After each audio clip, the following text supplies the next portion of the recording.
Saturday. Oh, recording in progress. So he's got a race on Saturday, and he came up with a fever on Saturday, and so he's just nervous that he's not getting in his last minute preps, and like, and I used this analogy with him. I said, listen, and maybe you guys have heard this one before, but if you have new information, you had a plan, and you charted a course, and you know where you are, and you know where you want to go, and you've got this great plan, and then life happens, things get in the way. What do we do? How do we take that current information? Do we make adjustments? Do we ignore life and just stay on the path because this was initially a good plan? And like, if you, let's say you're a pilot, maybe pilots in the group today. Okay, so you're a pilot, you're charting a path from Denver to Boston, and you jump on board the plane, and the pilot's like, okay, we got our flight plan. Looks like there's a winter storm over Chicago, but our flight plan has us taking us directly over Chicago. Yeah, it's a great plan. Screw the storm. Let's just go fly through it. Like, that's just not great thinking. If you have new information and you can make a better plan, then you can look at where the initial plan was, how you were going to get there. But with new information, you've got to make adjustments. And these adjustments sometimes can be extra beneficial, taking you off of the beaten path in the plan to get you to even a better spot, even though you knew where you were going. Sometimes the best path and the straightest path isn't always straight. Sometimes the best path to A to B is around. And it sounds silly to say that the straightest path isn't always straight, but it sometimes can be a little bit convoluted. But with new information, you've got to make changes. So if you guys find that when you're pushing your limits and you're challenging yourself mentally and physically and emotionally to get a peak performance on race day, it's inevitable you're gonna have illnesses. I've been sick many times throughout my career, leading into major races, and they end up going great most of the time. Yeah. Sometimes they're a total grease fire, but you don't know until you try. And probably the best advice I have when this thing comes up is take new information and listen to what's happening. At the same time, don't try to predict how you're going to feel and how you're going to do. When you predict with incomplete information, it's usually a recipe for disaster. So and you set up false expectations for yourself. So trying to use today's experience as a teaching tool is always good. And so specifically, he had a speed workout today, and he wants to feel snappy. And he's not going to do it, and he's worried that he won't feel snappy on race day. But if you guys have been training long enough, when you take a break, sometimes when you take even a little bit extra rest, you're a little bit nervous about rest sometimes, but you take that extra rest and then you get extra poppy and you have a little bit extra fuel in the tank on race day. So it's just hard for his mind, and potentially all of our minds, to wrap our arms around that idea. But it's true for any and all athletes. Good morning, Danny. Good morning, Andy. How's it going? Super duper. Yeah. Were we talking about like training or going to a race if you're sick or injured, it sounds like? Yes. Yeah. My mantra on this, right? And what is yours? You're not sick, just train. No, I'm only kidding. It is it's get better first and worry about everything else second. Because if you don't, it lingers and you half perform all the time for a long time. I mean, Andy, you've had some of your best performances. You're like, oh, I'm hurt. I'm not gonna be able to run for the next month. And then you go and run a 250 marathon. Or Like Barcelona that one year for me, I had pneumonia and bronchitis and laid in bed for 2.5 weeks and got up and raced and I did okay. I was like, it was okay. It was a pretty good day. So take care of yourself and your body first. Worry about your training second. That's how I feel. Yep. Um, all right, all right. What do we got on tap today for Mr. Potts? Anything special you want to talk about today? We could talk about a few little logistical things, and then do have some quick hitters with some questions that were put in by everybody. Yep. I think that, coming off of, just one last thing when we talk about bouncing back and trying to get better, healthy, is what's some people don't understand is like when you are sick, the white blood cell count starts to like spike a little bit, and your body gets really busy at fixing you, and it takes a lot of energy to do that. And it heightens it, and if you stress about it, it can heighten and spike your cortisol levels, and all that is just a recipe for making training or the workout you were supposed to do that day very difficult. So you may not feel super keen, but if you rest, like if you've done real work, it's in there. It's in there. But you can't. It won't come out if you are under the weather. Yep. So Actually, you want me to segue into a quick question that we had, and then because that would work pretty well yes, for that, and then we'll go backwards and forwards and left and right. yes. The straight line isn't always a straight line. Um, Well, rec- maybe the fastest path, maybe the verbiage was a little off, but you I guys knew what you understood what I were was saying. saying. Everyone knew what you were Yeah. saying. I'm just messing with you. Okay. Recommended taper time for a half and a full Ironman. All right. So this is a major concern for a lot of people. Yeah.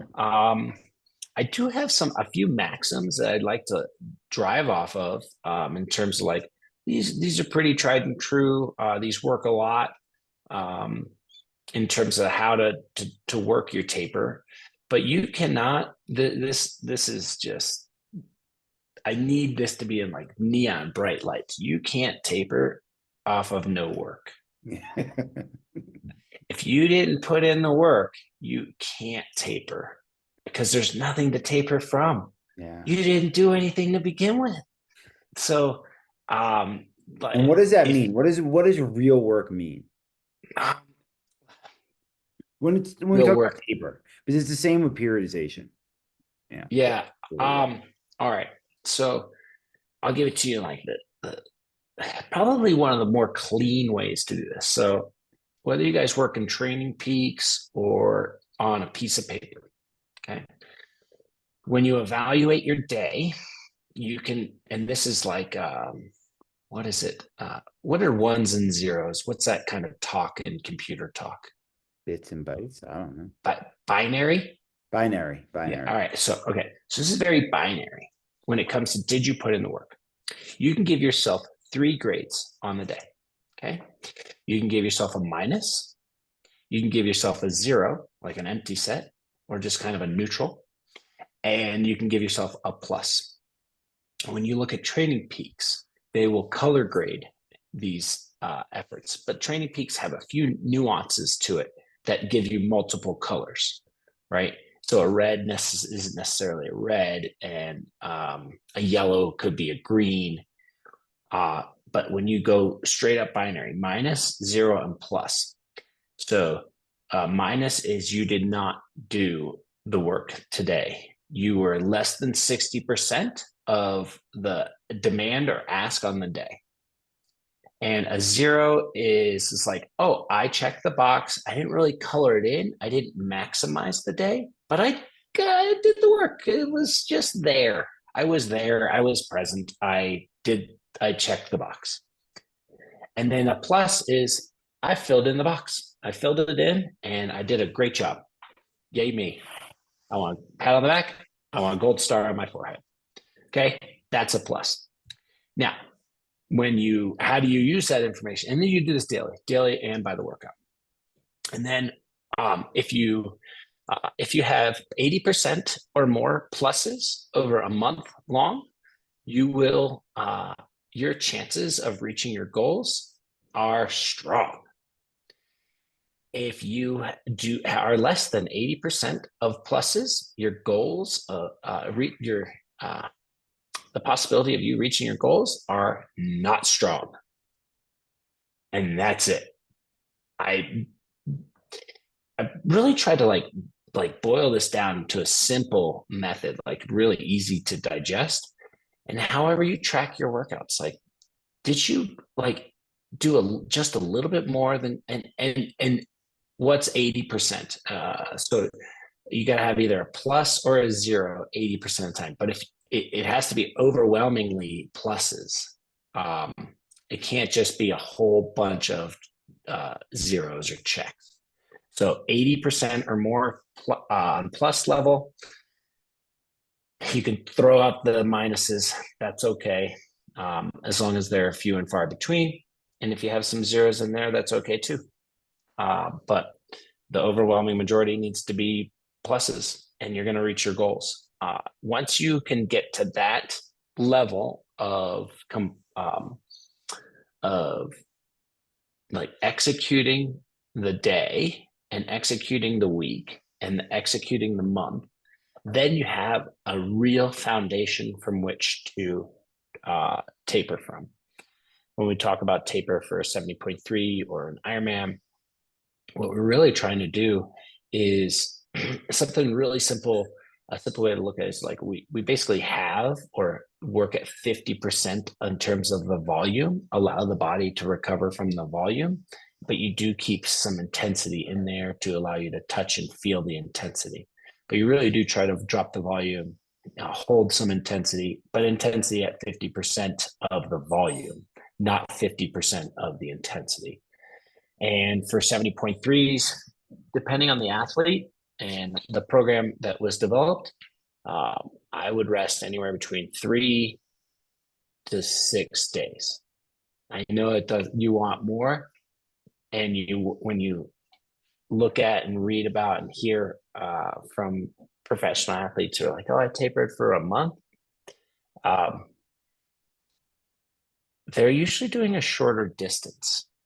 And they're trying to prepare for a short distance. I'll segue back to that. I'll come back to that one. And then for an Ironman, I really like 8 days, an 8-day taper for an Ironman. If you want to challenge and push it out to 12 to 13, 14 days, that's possible. 15 days, maybe. Beyond 15 days, no. Mm-hmm. Yeah, just no on that one. Because what are we trying to do? We're trying to get ready for, at some levels, an 8-hour day. At some levels, a 10-hour day. At other levels, a 15-hour day. If you just start dropping your volume and you bring it down to a level that you may feel good and be ready to pop, but you're not going to be able to. You're not going to have a lot of resilience to that pop if you start to taper out too far in advance. And when I'll come back to that other idea with how far out you should start your taper. Like when I hear from swimmers or track athletes, they're getting ready for a 20-second race, a 2-minute race. At the long end, they're getting ready for a 15-minute race. Okay. This is like a really good swimmer in the mile, 15 minutes. A really good runner in the 5K on the track, 15 minutes.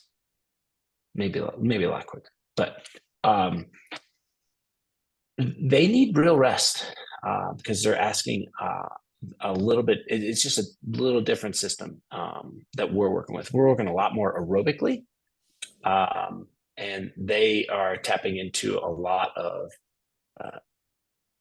VO2 and anaerobic systems that need and the neural set for them is and the neural demand is a lot higher. So that's what you're hearing about when you hear about really long tapers. When you let's take triathlon out of it and let's go to the Tour de France. They're getting ready for a stage race and they are not tapering. they are building to the race, and then they're feeling good, and then it's like Donkey Kong, get it on for 3 weeks. So Um, yeah. So for your axioms, so to speak, but people like rules, right? Even though no rule is Okay. steadfast in this world. Yep. One, if you don't do the work, you don't taper. Two, the shorter the event, actually, the longer the taper if you're doing the work at high level. Three, your run should be about 10 days. Last long run's about 10 days out, roughly 10 to 14 days. Last long bike is at 14 days out. 7 days out to 9 days out, you could have half the volume of your long bike ride. That's where I would do it. Swim could stay really good up until about 4 days before, 3, 4 days before. Um, the more you train, the more you can taper. The less you train, the less you can taper.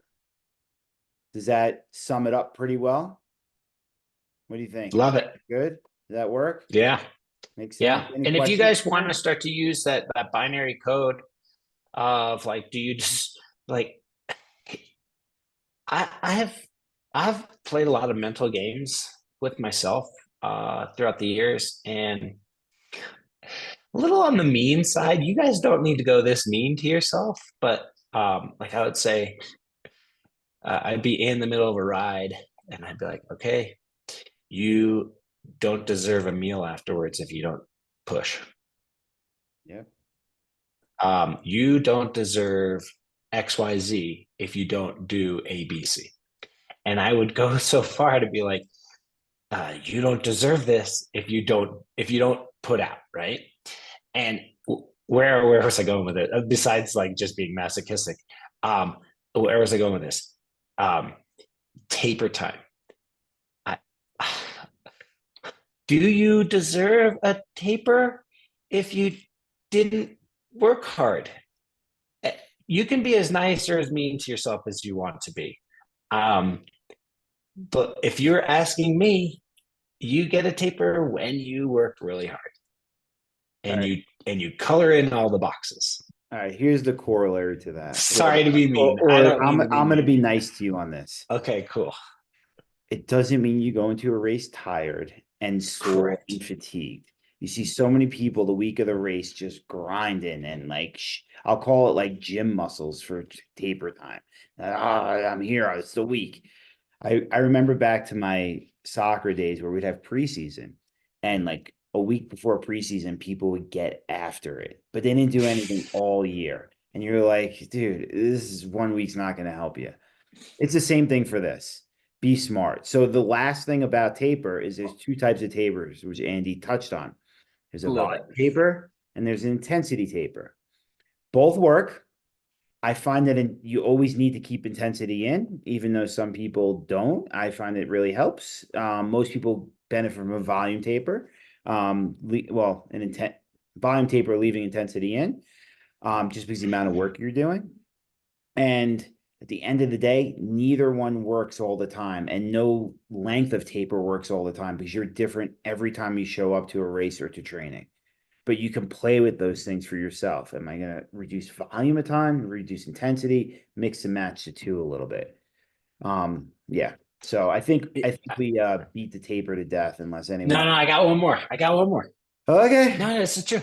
Okay. This is goes with your soccer bit. All right. So if you get ready for an Ironman and or a marathon or whatever, you're like, oh, I need to know that I can do the Of course. distance.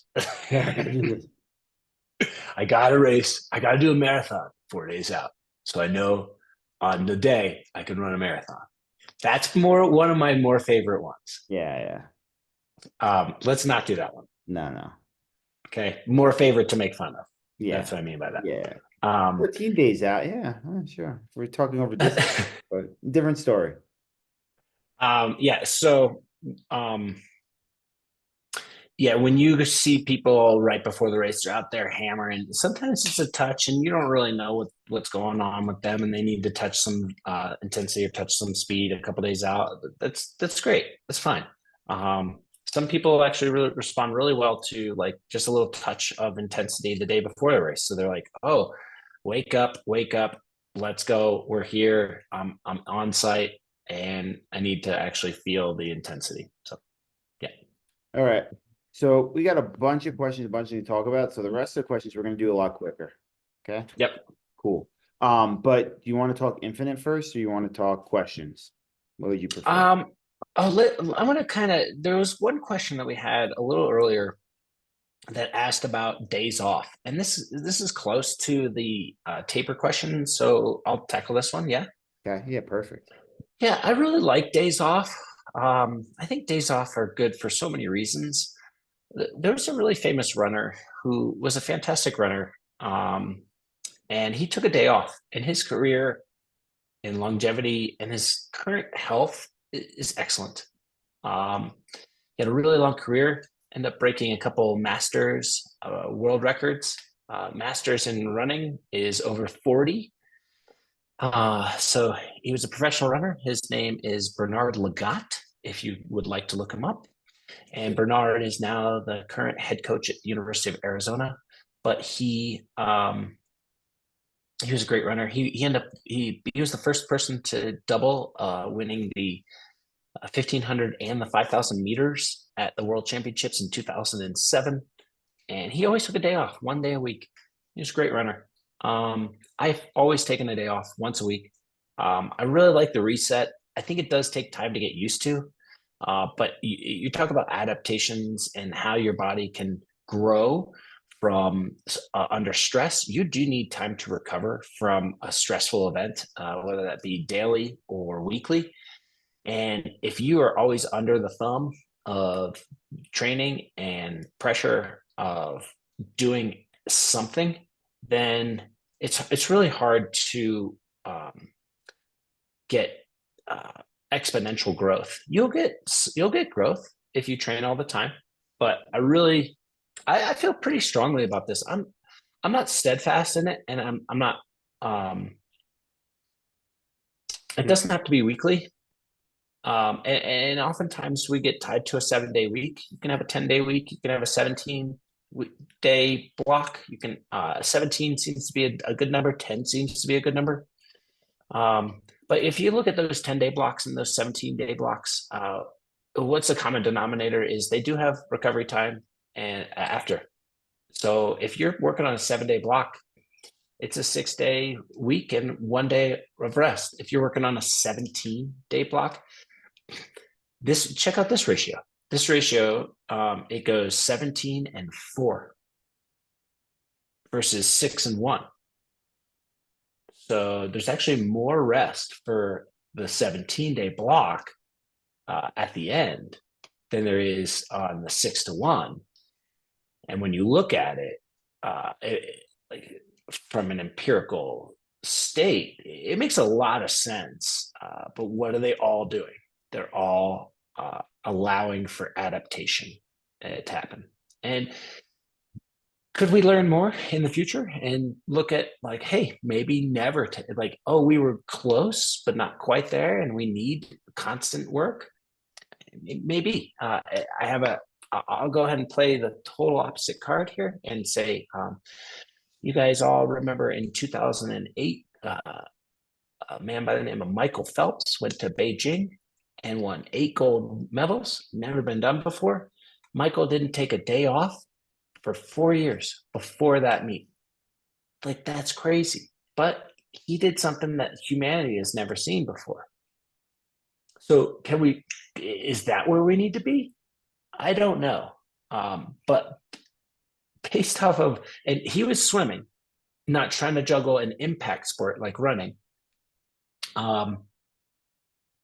And maybe that's where you take non-impact sports. Maybe impact sports need recovery. Maybe impact sports don't. I really like them, and based off of everything that I've seen, I like a day off or two. Can I can I come Go. in with a cliff note and a little different perspective too? So Mm-hmm. there's two things going on. You have training and you have exercising. If you are exercising, you probably don't need a day off because you're moving, you're stretching, you're doing other things. So if you're under like 40 minutes to an hour a day and you're exercising for general health and fitness, which believe it or not, more triathletes are doing than they think, you don't need a day off. You'll be fine. You vary what you do, your type of stimulus in your exercise, you're good to go. Um, Andy touched on 10 days, 17-day blocks. So these are really good actually for runners, because you run long, less periods of less sessions with bigger rest. It's way Yeah. better. Yeah.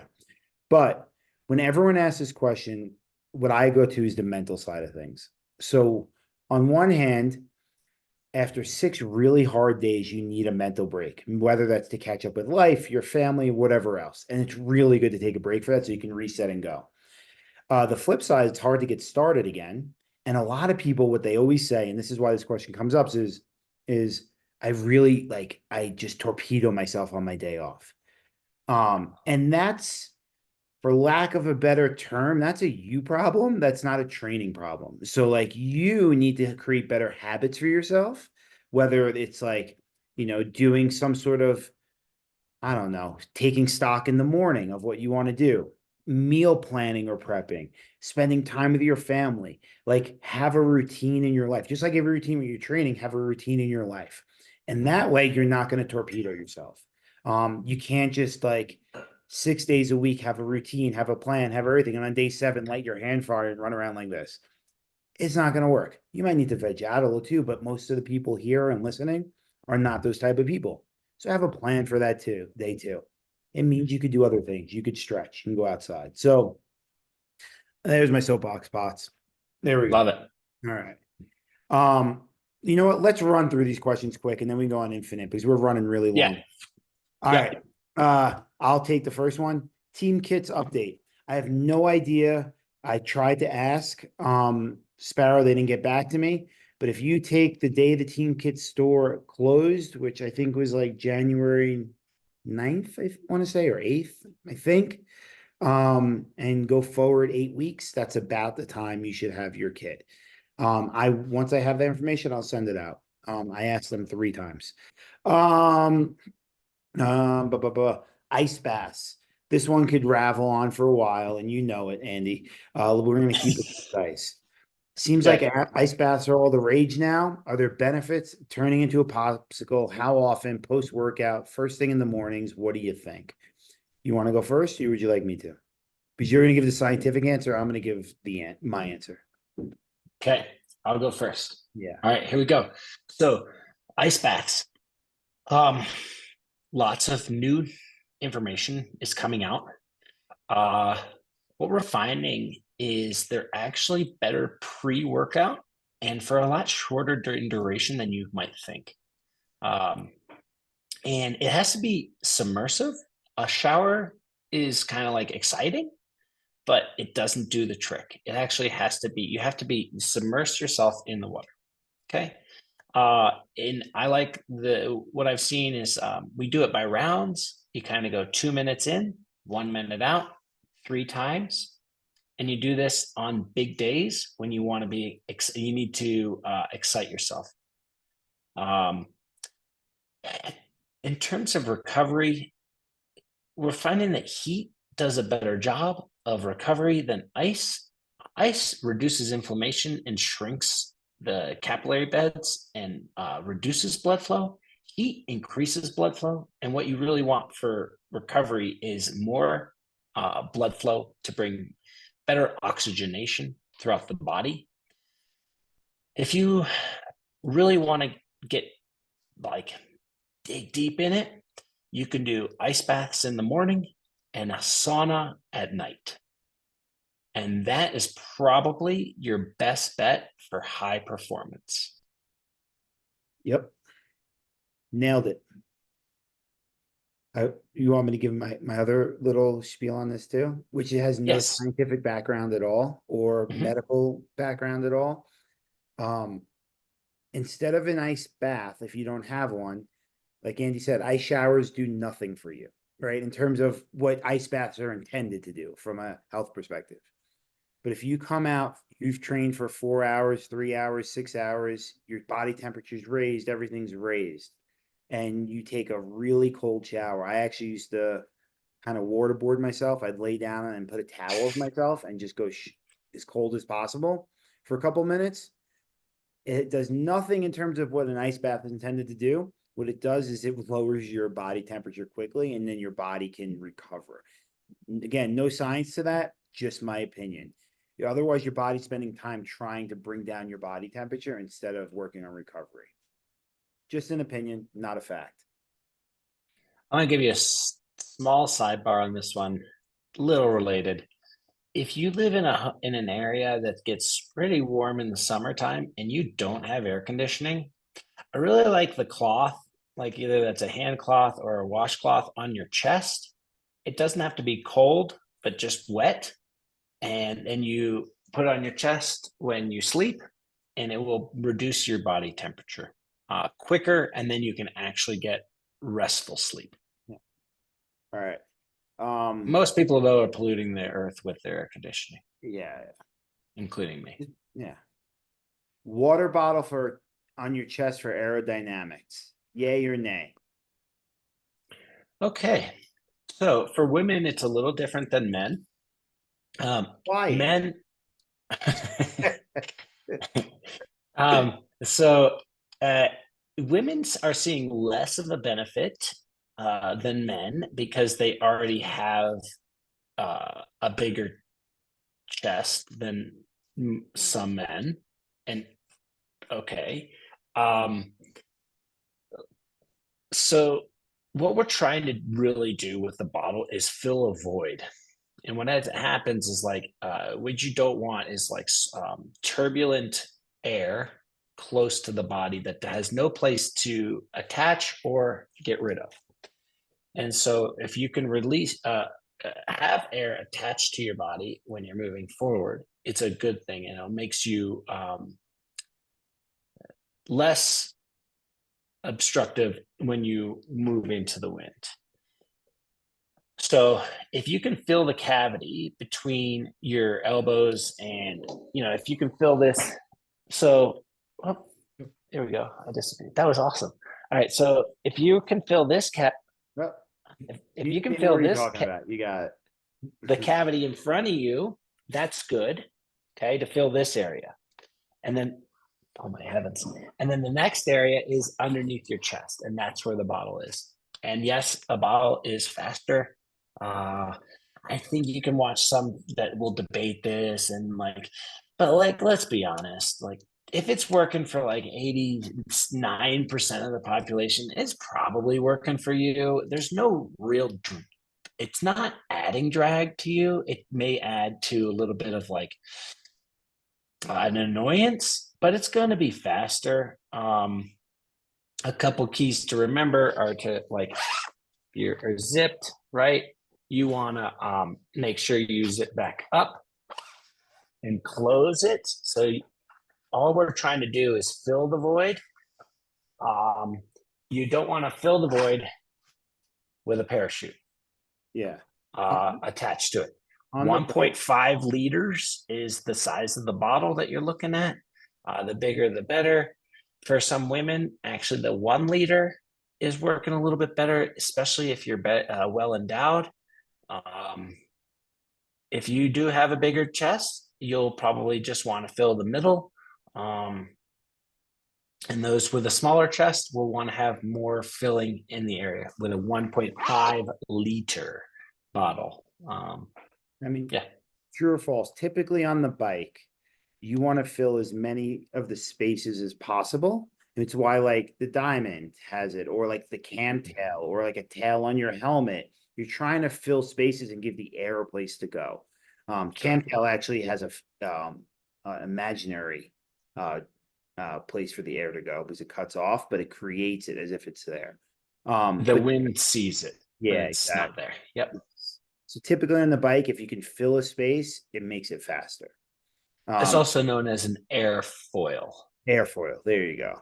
At Yep. different yaws, it's a little different, but over a certain speed, all yaws come to the middle, more or less. Faster you go. The faster you go. I think Yep. 22 and above, it starts to come into less than 3 degrees. I made that up, but it's something like that.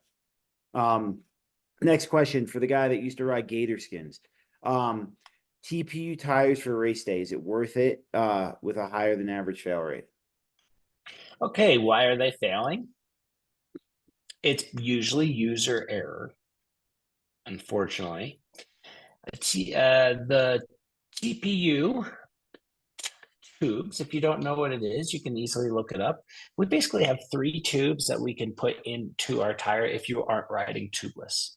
So you have the butyl, which is like the standard tube that goes into an average tire. You have a latex, which is a thinner tube. It needs a little bit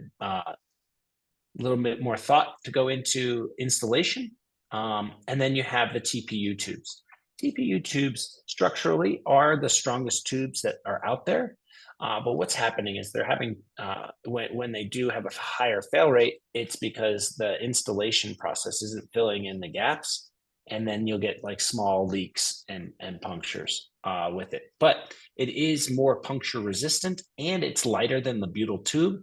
So it should, in theory, be not only faster, but also more resilient when installed properly.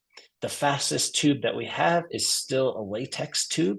If you want to go through the trouble of learning how to treat and temper your latex tubes have a tendency to, like, if you don't ride them, they will get uneven and they will get bulgy. So you need to ride latex tubes, but they do have a higher puncture rate. In the end, if you want to take it to the nth degree, train on TPUs, well installed, and race on latex. If you want the absolute fastest setup. If you don't, yes. I did not know that. Both of them are faster than tubeless. Did not know that. Yes. Good info. I prefer tubeless still. See, tubeless is a little bit of a hot mess when it comes to getting a puncture. Once it's done and it gets a flat, then you do need to have, you either need to know what you're doing out on the road in terms of like replacing the valve. You need to remove and core out the valve and then have it be reset up as a clincher. If you get a tubeless ready tire to fail on you on a training ride. Yep. Can be a bit of a pain. Yep.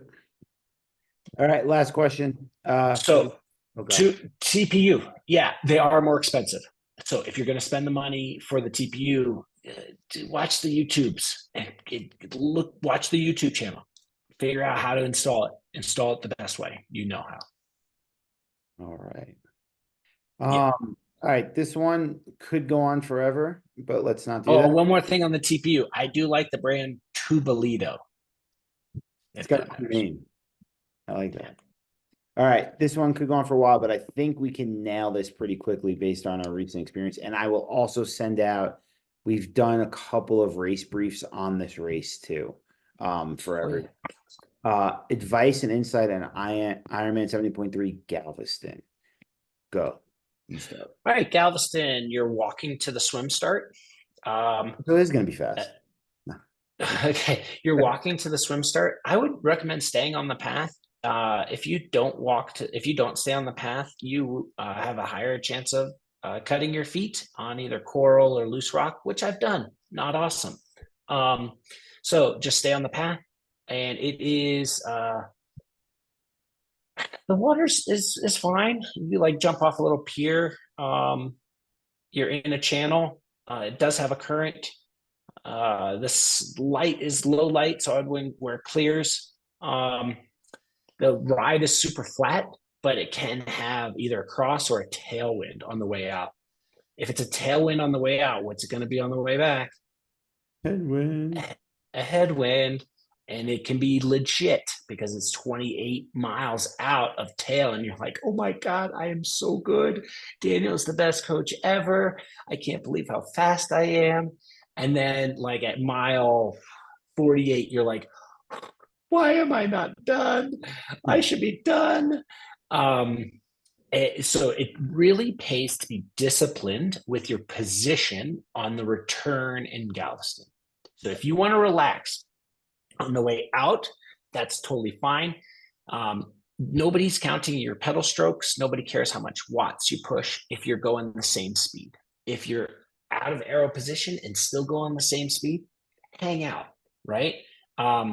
It's about how fast you go, not about how disciplined you are with a tailwind.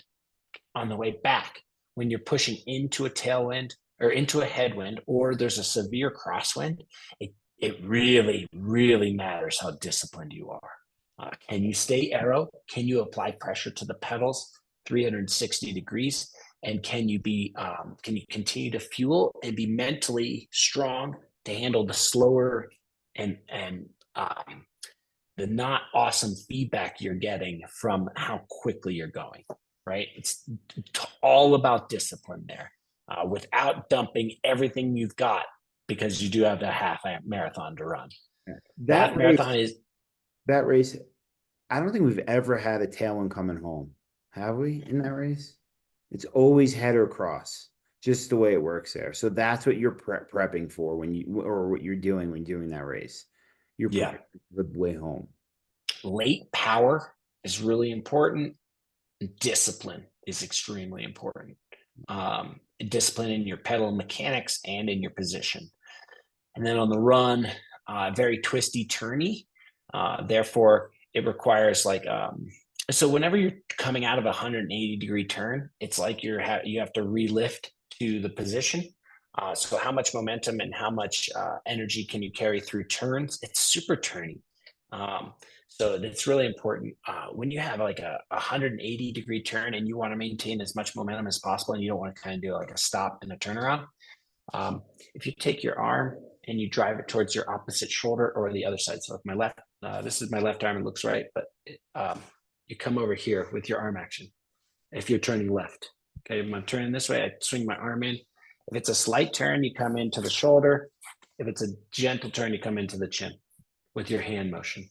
So you go here, oh, it's a heavier turn, really heavy turn. I'm coming here with my opposite hand, and that will help you with the way that you can turn. But if you're racing in a higher stacked shoe, you got to be really, really careful on these turns. A lot of these race shoes these days have a very high stack. And what is a high stack? So you've got the midsole is just higher off the ground. So it's like turning in a pair of heels, right? I've never worn heels, but I imagine like walking around and turning in heels, not easy, right? Anybody on that one? Yeah. Maybe. You were in heels last Friday. All right. So imagine you're in heels and you do. I'd rather have you be upright. Um, and you're faster when you don't have to do chest slams to the ground. Uh, Inevitably, all of us are faster when you don't have to do push-ups at mile 6, 8, 9, and 11. Right. So stay upright. Take the turns the best way you know how, and be patient on that build up. So you don't want to. It's just like coming out of a bike turn. If you're gentle on your way to accelerate, you'll also be gentle on the way that you are consuming calories and the way that your body's eating energy. So you'll be able to meter out your energy level a little bit better. Sweet. Any additional questions about that race or anything else we covered? Oh, Dale asked about the BOCO stuff.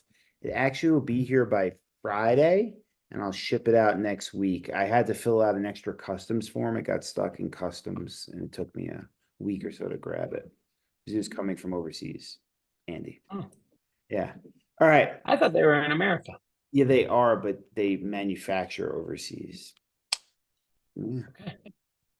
All right, so we were supposed to talk about Infinite for a while today. So maybe we'll just intro it, talk a little about it, and then we'll send out more info, and then we can bring it back up again because we're running long here right now. I have no idea what time it is, by the way. 9:50. Oh, dang. Okay. Yeah. Dang, bro. That's mountain time if anyone's in a different time zone. Okay. All right. So Potts, we've been working with Infinite a lot for years, and we've been working on creating whole solutions for our athletes, whether that's during the race nutrition, exercise, training, post race. We did some psychology stuff for a while. I've done some mobility, some strength training, and now Infinite's stepping up again. So they're offering nutrition performance coaching. What does that mean exactly? Because it's not having a nutritionist. That's important to know. Like a nutritionist helps you with your daily eating. This is more, I would call it race fueling, right? And they were doing it before. Great job. Custom formulas made for you by you. Well, by them for you. But what are they doing to nutrition performance coaching now that's so different that we think is going to be great? And by the way, as we explain this, we're the first team that they're doing this with, and they're slowly rolling it out to other teams and then all athletes eventually. AP.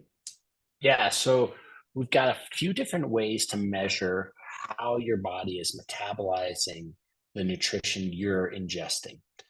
Sometimes when it's a lot of trial and error, and we are really um, an experiment of one. And that's what Infinite is addressing with their experiment of one. So we've got sweat patches that will talk about your sweat rate. Like there's a way to download. It's pretty easy. You put them on I put them on my forearm. You take a picture during like on an indoor ride, um, and it helps you analyze your sweat rate. And then the other partner they have that makes it a comprehensive solution is the Nix biosensor. So they Nix tells you not only the sweat patch tells you what your sweat rate is, and the Nix tells you what's in your sweat. Is that right, Daniel? Okay. So once we know what's coming out, we know how much and when and what to put in, or Infinite does. And this is part of their comprehensive plan. And I will say, if you've ever had a race that goes right, it's a big head scratcher. You're like, wow, this one went right. What did I do right? And it's sometimes that's a really hard answer because it's not what you did wrong, because those are sometimes obvious and glaring, like, oh, this is what I did wrong, and I know it, and then you can go fix it. But when you get it right, it's like, man, everything was dialed. I remember the first time I raced with Infinite in Hawaii. I raced and I did not have to go to the bathroom on the run. It was the first Ironman in 10 years, 9 years that it ever done without having to go to the bathroom. I was like, what? How did that happen? I don't know how I got it right. And like we spent a lot of time trying to figure out like why didn't I have to go? And I got it right a few other times afterwards, but not every time. But Infinite was a big help with that, and there was a lot of the questions, and it takes a lot of that mystery out. I was fueling with the right stuff at the right time, and my body was absorbing everything that I was putting in. And I think that's where the sweat patch and the Nix biosensor come to make sure that this is coaching you for performance day nutrition. You are muted. Thank you. This is interesting. In the past, like you would, anyone that's used it, you fill out kind of the form, you do the things, and then you can meet with one of the nutritionists or they make you a formula. Now what's happening is they're actually taking your workout data or your race data, and it's over a period of time too. So you have an initial consult, then you have two more consults with them where they're doing assessments and talking like roadmap and strategy for nutrition. So it's way more detailed and personal. I thought it was good before, better now. And then you have complete feedback and support throughout this entire time as well with them. I think it's email, and you're actually talking to a sports dietitian. You're not just talking to a person selling Infinite product, which I think is pretty cool. We're exploring even more with Nix right now, doing some testing with them, and more is going to come out. But this is great start to it for you guys. If you struggle at all in nutrition or your hydration, it's kind of worth it to do it, because what you sweat is almost as important as how much you sweat. And you need to understand that. Yeah, the smarter they can make you, like the smarter you can get as an athlete, the better you are at troubleshooting in the moment, right? So it's not just about like gaining knowledge for knowledge's sake. It will teach you a lot about you, and you can also you become better at like just being a more consistent athlete with your training when you can figure out the fueling strategies. And then on race day, obviously it's important to put it all together. You want to have a really rewarding experience and to be the best version of you that you've prepared for. And but the better your preparation is, you're never guaranteed that performance, but you're guaranteed a great recovery. And I found that with Infinite, when I'm really nailing my nutrition, my next day is just better. My sleep's better that night, and then my next day is a quality workout. And I'm able to fill in, give myself a plus on the day after day after day because I am fueling right in the moment. And then my daily nutrition is dialed as well. But like you said, Daniel, this is for performance. And that is when obviously when I'm sweating the most and putting out the most and demanding the most of my body. So what is the next step, D, with like, are we going to send it out in an email? Like Send out an how to? email. I'll send Okay. out a how-to email if you guys want to learn more and talk to them, and you can talk to us about it too. It's pretty great. I mean, everyone says, what do you do pre, during, and post, but this could actually give you a roadmap for it, which is neat. And it depends also, which if you go through this process, you'll notice because we did it, it's different based on the day and the workout as well, because your fueling isn't the same all the time, because the demands on you each day are different too. So it's pretty neat. If you've struggled at all with your nutrition, which most of us have, kind of dials in a bit better. So I'll send out a Yeah. bunch go on it next week, and then how to's. And if you have questions, you could just email or call Andy or myself. Yeah. I feel like the things that I've been able to learn have really helped me and it's helped me help other people. Um, but it is ultimately an experiment of one. Like Daniel is you have a high sweat rate, One of the and highest. is it the highest? And I'm the humblest. Yeah. And One of. No, I actually, you were on that call, weren't you, with Nick's? And as I was there. Nick lost their mind when I told them my sweat rate. All right. So does that mean it is also high in magnesium or sodium or anything? Is there So is the concentration high? my sodium concentration is really high. Okay. So yeah. Yeah, and then one of the really neat things with when you try to figure this out is like in terms of replenishing your stores, you're actually not doing it 1-to-1, right? So and it's different for everybody based off your sweat rate and what's coming out. And so I found that like when I heighten my electrolytes, then I get a better um, yeah, there's a total balance to it, and it's like I don't, I don't know, hard for me to put into words, but like you slowly figure it out when it's important to you, um, Yep. and that's kind of where Infinite was like, hey, how many people is this really important to? Because we can help with using and leveraging this other information we have to really help with the experiment of one, because that's really what we all are. Yep. Yeah. Awesome. Anyone got questions? We went over a lot of different random things today. Yeah. Questions, team questions. Oh, I got some. Sorry to cut anyone Yep. off for a question. We still only had about, I think last time I checked, 65 people enter their races in the team calendar. I think it was even a little less than that. If you don't do it, we can't plan. So please do it. We'll send out another email reminding everyone too. So do it if you haven't, and I'll send it out. Cool. Any other questions for the group from the peanut gallery? Love seeing your lovely faces, by the way. Hi, guys. We're going to see Wendy in a couple weeks in Spain. Let's go. See a few other people in Park City. Let's go. I can see Raquel's light on the top of her room and Kathy's ear as she's probably riding the trainer. on her I think she's running now. She running. was on the trainer. No, she's walking to the pool. That looks really cool. All right. Well, that's what I So got. wait, Daniel, I do have a question, and I don't Yeah. know if it can be answered here or if you want to connect with me later. I'm just curious. We talked about Personal. training peaks at the beginning, and it gives you like the different numbers, like your fatigue number and all of that. I'm just curious. Oh, there he goes with the hands on the face. I don't know exactly what they mean. I've Googled it to try to figure it out. Is any of that worth paying any attention to? I guess is my question.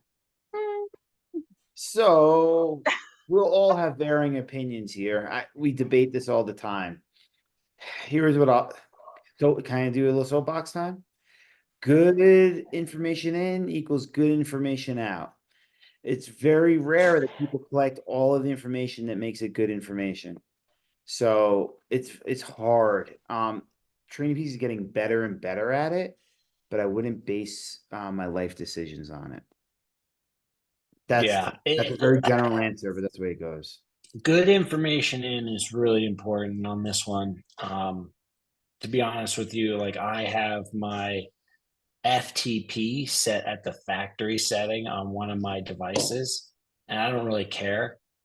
Um, and that's the data that gets put up. So it looks like, but at least it's consistent. So it's always consistent, but it's not me. Yeah, and similarly for a lot of the athletes that work with us, like Wendy, Chris, like especially you guys with me, I never set your FTP to what it actually is. I set it based on kind of how I know I want to write your workouts. I know that sounds weird to people who don't know what we're talking about, but that's how I do it. And it works, but it totally screws up those numbers too. So So we should listen to you and not look at Training Peaks. What you're saying? all hell and listen to me. Got it. Yeah. I saw a quick hitter question on That's on the race calendar. Oh, ooh, Oceanside. ooh. Okay, so Oceanside can be really chilly in the morning. I'll do a quick hitter on this one. It can be real chilly in the morning. Bring gloves, bring hat, bring layers in the morning. It's dark, it's cold.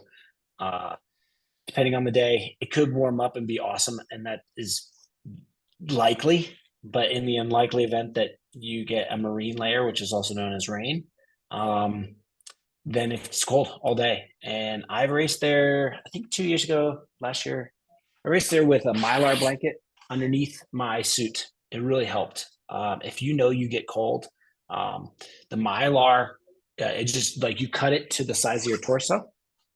And the Mylar blanket is the reflective blanket that you see like marathoners wear after they race. You can cut it, and I would tuck it into my sides, and then I just kind of put it around my suit, and then it reflected my body heat back towards me. And then on the run, I never really felt any chafing. I just kind of reached in and pulled it out, and then tossed it at the aid station. That really helped me for body warmth. I also have raced with a vest and or gloves there on the bike because you're on the bike pretty early in the morning, and if you can't grip the if you end up getting crab claws, it's a little miserable. It's not the end of the world, but you might have trouble unbuckling your helmet in T2. So I would have gloves as an option there as well.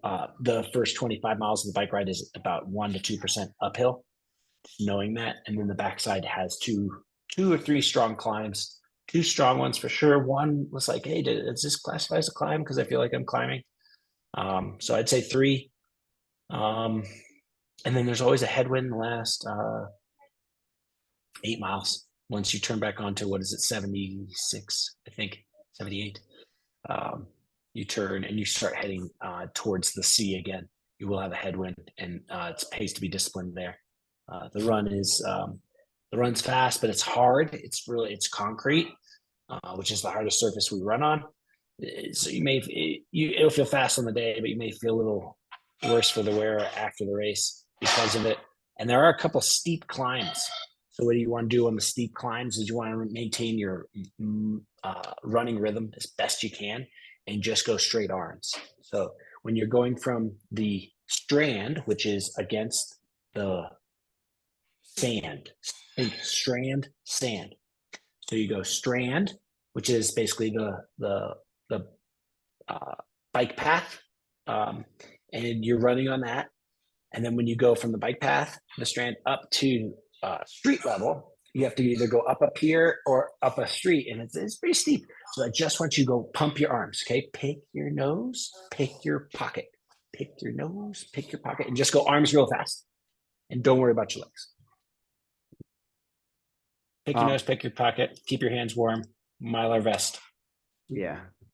The only other thing I would say, Nicole, I believe this will be your first pro race. Congrats. Awesome. Congratulations. Let's go. What I would say is I would use the energy of the day for you, but I wouldn't get caught up in the energy of the day. So a lot of athletes, when they go into their pro race, they either over push at certain times, or under push because they're afraid of the group. Use the group, use the people, work within your level, but also understand, like, if things don't go well, you've raced a lot of times before, no one's watching, or they are, but they're not. So, like, don't get in your head like, oh my God, it's my first pro race and it's not going great. Keep on going and find the good spot, because people can tend to like have a pity party in their first pro race if it doesn't go as perfect as they think it's going to imagine it to be. Is that wrong, Potts, or you agree? Nailed it. Yeah. Okay. So The rest of like they're pretty good pros. yeah. And I would say for you, Nicole, it's gonna be cold. Yeah. You're gonna be out there early. Yeah. So have a plan, whether that's a vest or Mylar. I like Mylar because it's doesn't present drag. Yeah. And arm warmers if you want. And you're a fantastic runner. Just realize that you can use that, and that, like, the day's going to get better and better for you as the day goes on. Yeah. That'd be my opinion. All right. Todd, you asked a great question. If you're not keeping track of true threshold values, how are you keeping track of cumulative stress as athletes approach a big race? Data can be really valuable if you find something that works and keeps you injury sick free. Okay. Would you like me to start this, Potts, and you could jump in? Go for it. Okay. So when I say not keeping track of threshold values, I'm being a little flippant and a little laissez-faire with what I'm saying. We do keep track of true threshold values, and what I'm really doing, or what Andy and I are really doing, is we're preparing for the demand of the race, and that's what I'm keeping track of. So how much time are we spending in this area that's in relation to my race effort, or above or below? And then we use everything from, like, how you perform and the time spent in those areas, to, like, subjective feedback of how you feel. And if athletes starting to feel sick or not feeling right, or things aren't going well or trending in the right direction, then we reevaluate and reassess. It's not a like, oh, I hit this stress or this form, so now I have to back off. There's times where you hit a cumulative stress and you're like, oh, I'm still good, I can do more. And you go to the edge and you see. So a lot of times we're looking at what the race demand is and kind of what we need in these certain areas of effort pre-race, leading up to it, and how much we need. And if you can't handle it, then we back it off and come back to it. Fair? That makes sense? Yeah, I look at these stress scores and these other metrics. They are an approximation. There are other tried and true numbers that I like a ton more. If you like, I'll go through them real quick. Number one is like chart your sleep. Are you getting enough sleep? Is it quality sleep? Are you waking feeling rested? That's your barometer, not what an app says, not what your phone says. What's your kilojoule burn? How many kilojoules are you burning? Is it like where is the fault rate on that? The way you create and you burn a calorie is uniform. It's not subjective. That's a better objective number. I would stick to those two for really strong numbers. TSS is okay. Again, good information in, good information out. Like your Whoop score. HRV is for the birds. If you want my honest opinion, I did it for a whole year. bird feed. Sorry. Yeah.